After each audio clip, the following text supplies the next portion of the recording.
Hello दोस्तों, तो स्वागत है आपके अपने यूट्यूब चैनल संस्कार लर्निंग में। अब हम जीके के क्वेश्चंस की बात ना करके साइंस के क्वेश्चंस की बात करेंगे, जिसमें फिजिक्स, केमिस्ट्री और बायोलॉजी के बारे में पढ़ेंगे। तो चलिए शुरू करते हैं। फर्स्ट नंबर क्वेश्चन है, नींबू खट्टा किस कारण होता है। अब नींबू खट्टा किस कारण होता है, इसके ऑप्शन है हाइड्रोक्लोरिक अम्ल के कारण, एसिटिक अम्ल के कारण, टाइटरिक अम्ल के कारण, साइट्रिक अम्ल के कारण। तो इसका राइट ऑप्शन है ऑप्शन नंबर डी, साइट्रिक अम्ल के कारण। नींबू खट्टा किस लिए होता है, साइट्रिक अम्ल के कारण। और हाइड्रोक्लोरिक अम्ल के क्या होता है अमाशय रस। किसके कारण हाइड्रोक्लोरिक अमाशय रस खट्टा होता है, तो हाइड्रोक्लोरिक अम्ल के कारण। किसके कारण अमाशय रस खट्टा होता है, तो हाइड्रोक्लोरिक अम्ल के कारण। और सिरका खट्टा होता है एसिटिक अम्ल के कारण। सिरका किस लिए खट्टा होता है, एसिटिक अम्ल के कारण। और इमली खट्टा होता है टाइटरिक अम्ल के कारण। इमली किस लिए खट्टा होता है, टाइटरिक अम्ल के कारण। पता चल गया नींबू खट्टा किस कारण से होता है, तो साइट्रिक अम्ल के कारण। अमाशय रस खट्टा होता है हाइड्रोक्लोरिक अम्ल के कारण। सिरका खट्टा होता है एसिटिक अम्ल के कारण। और इमली खट्टी होती है टाइटरिक अम्ल के कारण। चलिए अगला क्वेश्चन देखते हैं, क्वेश्चन नंबर 2। वायु है, वायु क्या है, तो एक इसके ऑप्शन है यौगिक है, तत्व है, मिश्रण है, विद्युतीय उपघटन है। तो इसका राइट ऑप्शन है ऑप्शन नंबर सी, मिश्रण है। वायु क्या है, मिश्रण। वायु कई गैसों का एक मिश्रण है। चलिए अगला क्वेश्चन देखते हैं, क्वेश्चन नंबर 3। विरंजक चूर्ण के लिए कौन सा असत्य है। अब विरंजक चूर्ण ब्लीचिंग पाउडर के लिए कौन सा, ये बात जो 4 बातें कही है उसमें असत्य है। तो इसका ऑप्शन है जल में अधिक विलय होता है, हल्के पीले रंग का चूर्ण है, ऑक्सीकरण है, तनु अम्ल की प्रतिक्रिया से क्लोरीन निष्कासित करता है। तो इसका राइट ऑप्शन है ऑप्शन नंबर ए, जल में अधिक विलय होता है। यह गलत है। विरंजक चूर्ण में जल अधिक विलय नहीं होता है, लेकिन जल विलय होता है लेकिन पूर्ण रूपेण विलय नहीं होता। और विरंजक चूर्ण का नाम क्या है, ब्लीचिंग। विरंजक चूर्ण का एक और नाम क्या है, ब्लीचिंग पाउडर। विरंजक चूर्ण को क्या बोला जाता है, ब्लीचिंग पाउडर बोला जाता है। और ये जल में विलय होते हैं लेकिन अधिक विलय नहीं होते, तो ये असत्य है। और विरंजक चूर्ण जल में विलय होते हैं लेकिन पूर्ण रूपेण विलय नहीं होते हैं। ये हल्के पीले रंग का होता है, ये बात सही है, हल्के पीले रंग का होता है। ऑक्सीकरण भी होता है, तनु अम्ल की प्रतिक्रिया से क्लोरीन निष्कासित करता है। ये तीनों सत्य बात है विरंजक चूर्ण के लिए, लेकिन एक ही असत्य है, क्या, जल में अधिक विलय होता है, ये असत्य है। ये देखिए एक मिनट,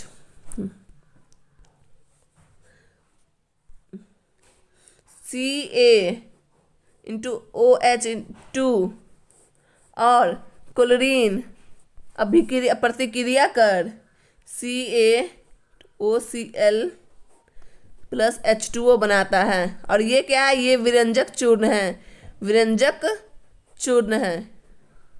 तनु अम्ल की प्रतिक्रिया किससे हो रही है, क्लोरीन से। तनु अम्ल की प्रतिक्रिया किससे हो रही है, क्लोरीन से। और क्या बना रहा है, विरंजक चूर्ण, विरंजक चूर्ण बना रहा है। तब हमें पता चल गया विरंजक चूर्ण के लिए कौन सा असत्य है, तो ये जल में विलय होते हैं लेकिन अधिक विलय नहीं होते, ये असत्य है। और इसमें सत्य वाला ऑप्शन सब है, इसमें सत्य वाले हल्के पीले रंग का होता है, ऑक्सीकरण है, तनु अम्ल की प्रतिक्रिया क्लोरीन से निष्कासित करता है। सत्य भी पता चल गया और असत्य भी पता चल गया। चलिए अगला क्वेश्चन देखते हैं, क्वेश्चन नंबर 4। पारद धातु मिश्रण, पारद धातु मिश्रण है, तो इसका ऑप्शन है अति रंगीन मिश्र धातु होती है, कार्बन युक्त मिश्र धातु होती है, पारद युक्त मिश्र धातु होती है, घर्षण के साथ अति प्रतिरोध वाली मिश्र धातु होती है। तो इसका राइट ऑप्शन है ऑप्शन नंबर सी, पारद धातु मिश्र युक्त होती है। और पारद धातु को क्या बोला जाता है, अमलगम, अमलगम। पारद धातु को क्या बोला जाता है, अमलगम।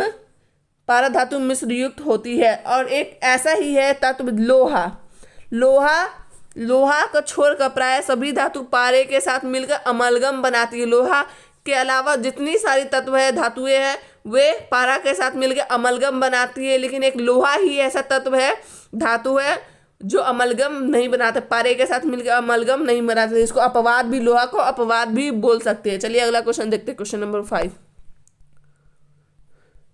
कोयले का सामान्य प्रकार है, कोयले का सामान्य प्रकार क्या है, तो इसका ऑप्शन है बिट्यूमनी, अर्धबिट्यूमनी, एंथ्रासाइड, कोक। तो इसका राइट ऑप्शन है ऑप्शन नंबर ए, बिट्यूमिनी। कोयले का सामान्य प्रकार क्या है, बिट्यूमिनी। और बिट्यूमनी में कार्बन की प्रतिशत मात्रा कितनी है, 70% से 90% यह पाई जाती है। इसमें कार्बन की मात्रा कितनी है, 70% से 90%। जबकि एंथ्रासाइड, ये एंथ्रासाइड को सब कोयले का प्रकार है लेकिन सामान्य प्रकार है बिट्यूमिनी। और एंथ्रासाइड में कार्बन की मात्रा कितनी है? 90% से अधिक। 90% से अधिक होती है कार्बन की मात्रा।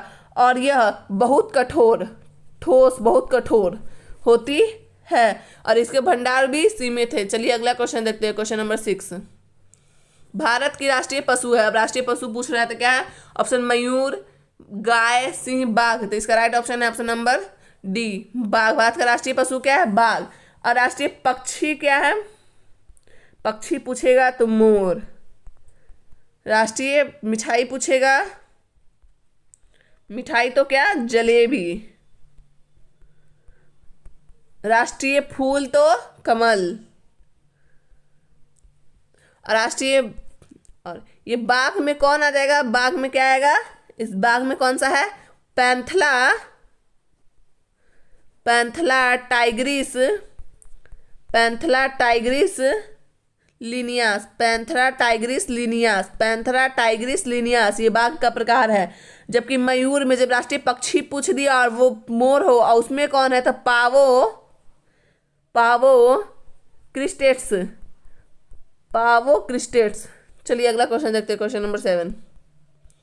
निशंस प्राणी कौन सा है? तो इसका ऑप्शन है पेंगुइन, व्हेल, आटर, कछुआ। तो इसका राइट ऑप्शन है ऑप्शन नंबर सी, व्हेल। इसको व्हेल है, व्हेल, व्हेल। इसको निशंस प्राणी व्हेल को क्यों कहा जाता है? क्योंकि ये समुद्र में रहने के कारण इसे निशंस प्राणी कहा गया। चलिए अगला क्वेश्चन देखते हैं, क्वेश्चन नंबर 8। जल से बाहर निकाल लिए जाने पे मछलियां मर जाती है क्योंकि इसके ऑप्शन है उन्हें ऑक्सीजन अधिक मात्रा में प्राप्त होती है, उनका शरीर का ताप बढ़ जाते हुए सांस नहीं ले पाती, वे जल में नहीं चल पाते। तो इसका राइट ऑप्शन है ऑप्शन नंबर सी, वे सांस नहीं ले पाती है। जल से बाहर निकाल लिए जाने पे वे सांस नहीं ले पाती, इसीलिए मर जाते हैं। और मछलियां सांस किसके द्वारा लेती है? तो गिल्स या फेफड़े के द्वारा, गिल्स या फेफड़े के द्वारा। हम लोग सांस कैसे लेते हैं और मछलियां कैसे सांस लेती है? अपने गिल्स या फेफड़े के द्वारा सांस लेती है, गिल्स या फेफड़े के द्वारा सांस लेती है। और वो इस नाक से भी सांस नहीं लेती है। मछलियाँ सांस लेने के लिए मुंह में से पानी पीती है। मछलियाँ सांस लेने क्या करती है? मुंह में पानी लेती है। पानी गलफारे से होते हुए ऑक्सीजन गलफरे की कोशिकाओं द्वारा सोख ली जाती है। गलफरे में बहने वाले खून के साथ ये ऑक्सीजन में मिल जाती है और शरीर में घूमती है। इसी ऑक्सीजन में मछली का खून शुद्ध होता है तथा इसे सांस लेने की प्रक्रिया पूर्ण होती है। इसलिए मछलियाँ पानी से बाहर निकलने पे मर जाती है। पानी के भीतर वो कैसे सांस लेती है? जो भी पानी अपने गिल्स के द्वारा सांस लेती है। किसके द्वारा लेती है? अपने गिल्स के द्वारा सांस लेती है। और जब भी पानी पीती है तो उसके शरीर में वो पानी ऑक्सीजन के रूप में पहुंचता है और उसके रक्त को शुद्ध भी करता है। इसलिए मछलियाँ बाहर निकलने पे उन्हें पानी भी नहीं मिल पाता, इसलिए वो मर जाती है। चलिए अगला क्वेश्चन देखते हैं, क्वेश्चन नंबर 9। मधुमक्खी कॉलोनी के सदस्य एक दूसरे को किस प्रकार से पहचानते हैं? मधुमक्खी कॉलोनी के सदस्य एक दूसरे को किस प्रकार से पहचानते हैं? तो इसका ऑप्शन है गंध से, दृष्टि से, नृत्य से, स्पर्श से। तो इसका राइट ऑप्शन है ऑप्शन नंबर सी, नृत्य से। मधुमक्खी कॉलोनी के सदस्य एक दूसरे को किस तरह पहचानते हैं? नृत्य से, एक दूसरे के नृत्य से, डांस से पहचानते हैं। और मधुमक्खी एक संघचर है, कीट है। क्या है मधुमक्खी? कौन सा कीट है? तो संघचारी कीट है। मधुमक्खी कौन सा कीट है? तो संघचारी कीट है। ये समूह है, एक कॉलोनी बनाकर, ये क्या बनाकर रहते हैं? कॉलोनी बनाकर रहते हैं। कॉलोनी बनाकर, जिसे हम मधुमक्खी का छत्ता भी कहते हैं। जैसे हम लोग क्या कहते हैं? मधुमक्खी का छत्ता। इस छत्ते में समानता एक रानी मधुमक्खी होती है, रानी मधुमक्खी होती है तथा कुछ नर मधुमक्खी या ड्रोन होते हैं। इन मधुमक्खियों के द्वारा निर्मित शहद में, ये जो भी मधुमक्खी शहद बनाते हैं उसमें शक्कर की मात्रा कितनी होती है? 20 से 40% शक्कर की मात्रा होती है। और 0.22 से लेकर 0.3% खनिज होता है, खनिज। और इनके में विटामिन कितना है? 0.2 से 0.5 तक क्या होता है? विटामिन होता है। और 1 किग्रा शहद, 1 kg शहद में 1 kg शहद में 3500 कैलोरी, 1 केजी शहद में 3500 कैलोरी होती है। और मधुमक्खी पालन को क्या कहा जाता है? मधुमक्खी पालने वालों को क्या कहा जाता है? एपीकल्चर। मधुमक्खी पालने वालों को क्या कहा जाता है? एपीकल्चर। मधुमक्खी पालने वाले को क्या कहा जाता है? एपीकल्चर। चलिए अगला क्वेश्चन देखते हैं, क्वेश्चन नंबर 10। मनुष्य के जीवन काल में दांत 2 बार विकसित होते हैं। मनुष्य के जीवन काल में कितने दांत 2 बार विकसित होते थे? इसका ऑप्शन है 14, 12, 20, 28। तो इसका राइट ऑप्शन है ऑप्शन नंबर सी, 20। मनुष्य के जीवन काल में कितने दांत 2 बार विकसित होते हैं? तो 20। मनुष्य के जीवन काल में 20 दांत 2 बार विकसित होते हैं। पहले शैशवावस्था में, पहले बचपन में 20 दांत, जिसे दूध के दांत कहा जाता है। जिसे क्या कहा जाता है? दूध के दांत, मिल्की टूथ, दूध के दांत। उसके बाद लेकिन जब ये दांत टूट जाते हैं तो पुनः उसी के जगह पे कौन से दांत आ जाते हैं? दूध के दांत के बदले कौन से दांत आ जाते हैं? तो अस्थाई दांत। एक मिनट, दूध के दांत के बदले कौन से दांत आ जाते हैं? तो अस्थाई दांत, अस्थाई दांत। चलिए अगला क्वेश्चन देखते हैं, क्वेश्चन नंबर 11। मनुष्य के शरीर में पैर की हड्डी क्या होती है? तो इसका ऑप्शन है खोखली होती है, संरंध्री होती है, ठोस होती है, कीलक होती है। तो इसका राइट ऑप्शन है ऑप्शन नंबर ए। मनुष्य के शरीर के पैर की हड्डी क्या होती है? खोखली होती है। और इसी खोखले भाग में बोन मैरो अस्थि मज्जा स्थित होता है। बोन मैरो क्या, और खोखले भाग में क्या स्थित होता है? अस्थि मज्जा। अस्थि मज्जा स्थित, जो रक्त का निर्माण करता है। रक्त का निर्माण कहाँ होता है? अस्थि मज्जा में। तो रक्त का निर्माण कहाँ होता है? अस्थि मज्जा में रक्त का निर्माण।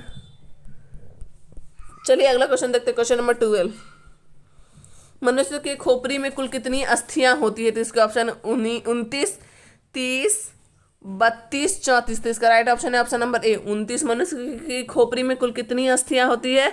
तो 29 अस्थियां होती है। और 8 अस्थि कपाल का होता है, कपाल का 8 अस्थि कपाल का, 14 अस्थि फेशियल चेहरा का होता है, चेहरा का, 6 अस्थि कान का, और 1 अस्थि गले की होती, 1 अस्थि गले की।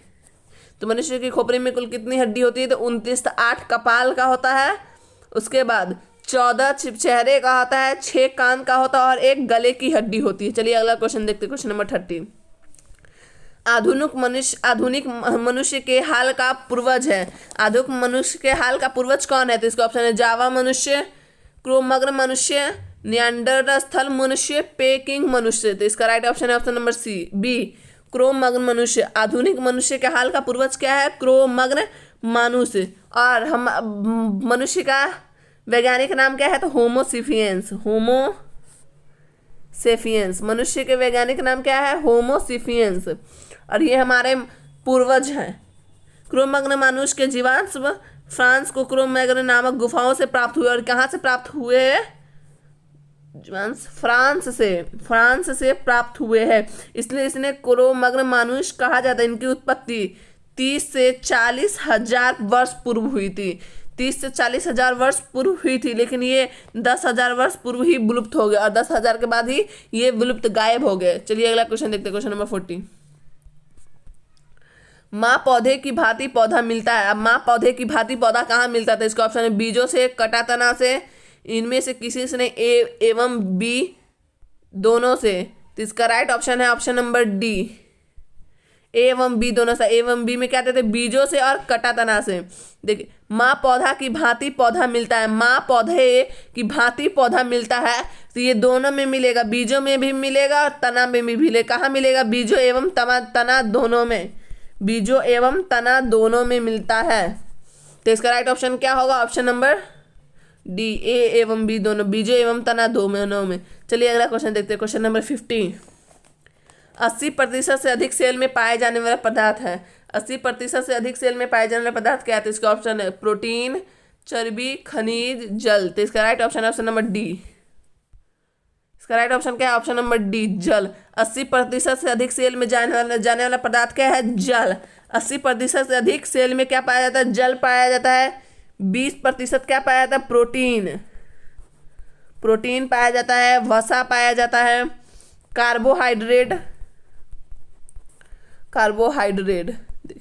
कोई भी कोशिका में 80% से अधिक जल रहेगा और 20% ही प्रोटीन, वसा, कार्बोहाइड्रेट को मिलाकर रहेगा।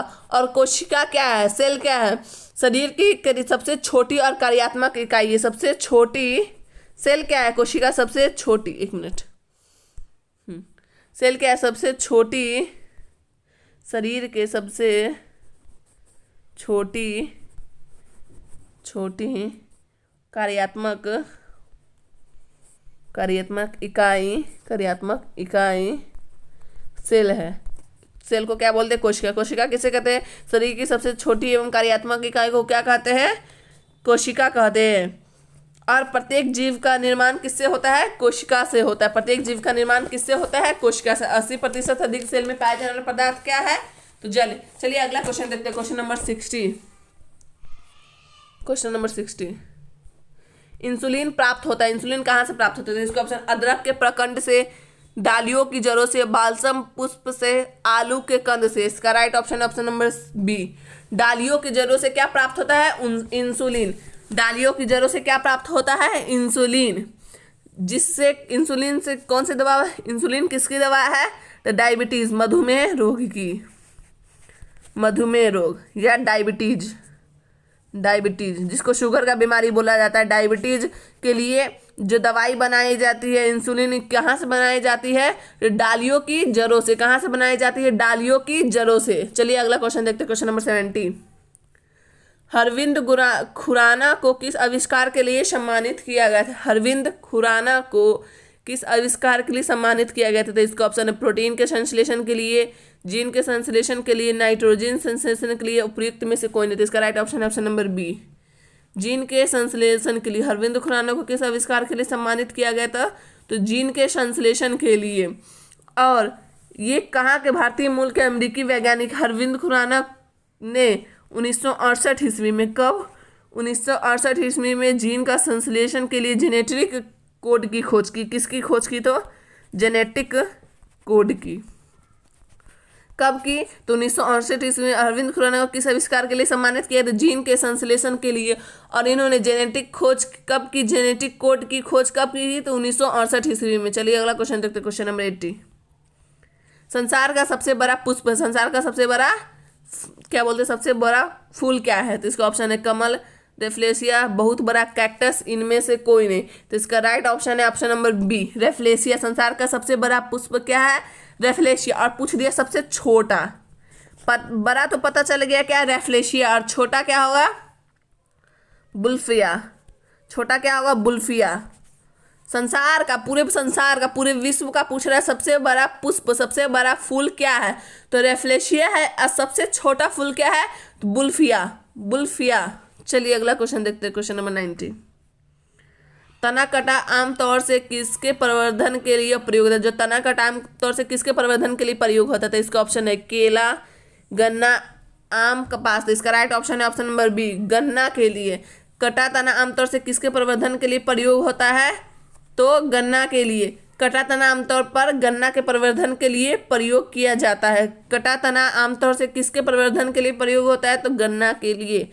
चलिए लास्ट क्वेश्चन है आज का, क्वेश्चन नंबर 20। ये आज का लास्ट क्वेश्चन है। देखिए, मटर पौधा है तो इसका ऑप्शन है शाक, पुष्प, झाड़ी, इनमें से कोई नहीं। तो इसका राइट ऑप्शन है ऑप्शन नंबर ए, शाक। मटर पौधा क्या है? एक शाक पौधा है। और ये फूल धारण करने वाला, जब मटर में से निकलता है तो फूल भी निकलता है। फूल धारण करने वाला द्विबीजपत्री ये है। द्विबीजपत्री पौधा है। क्या है? द्विबीजपत्री पौधा है। मटर पौधा क्या है? शाक है। और ये पुष्प धारण करने वाला द्विबीजपत्री पौधा है। अब अगर आप लोग को ये मेरे साइंस का वीडियो अच्छा लगे तो इस वीडियो को लाइक करें, शेयर करें और चैनल को सब्सक्राइब करें। बताइएगा कौन सा वीडियो अच्छा है, साइंस या सोशल साइंस का। Thank you.